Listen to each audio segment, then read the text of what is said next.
CNBC's report on a new government release showing strong new job creation in June was couched in an ominous caveat. Beneath the surface, the nation's #1 rated TV financial channel warned, trouble lurked.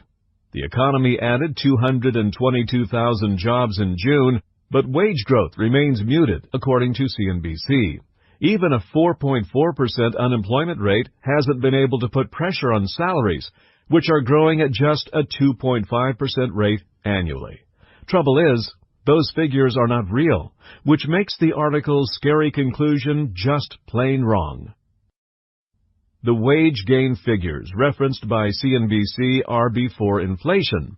CNBC reported accurately that average hourly earnings rose just 0.2% in June, and that it was a 2.5% gain from a year earlier.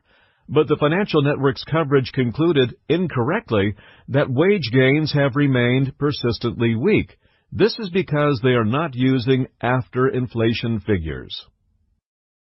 After inflation, real average hourly earnings are significantly higher than they were in 2014, and real figures are what matter most when examining the purchasing power of consumers. With the inflation rate less than 2% for much of the past year, average hourly earnings in real after-inflation terms rose 1% year over year. The U.S. economy created 25% more jobs than expected in June, and the unemployment rate had not dipped so low since the tech bubble boom 15 years ago. But major financial news outlets, including CNBC and The Guardian, spun it inaccurately. The stock market did not seem to agree with CNBC's spin on wage gains as a giant problem. Stocks closed the week only about 1% lower than their all-time high price.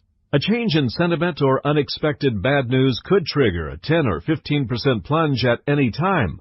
But the outlook for the fundamentals that drive stock prices, including real wages, consumer spending, and inflation, remains bright for the rest of 2017 and 2018, and stocks could continue to rise. In fairness to CNBC and The Guardian, mistakes made in reporting on economic topics like wage gains are not uncommon in the financial press. The problem with the financial press is not fake news. It is the lack of in-depth knowledge required to analyze complicated matters of economics and finance.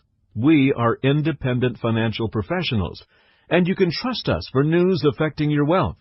The Internet now makes it possible for us to keep you informed on your smartphone. Please subscribe to our email newsletter or YouTube channel for our breaking news coverage.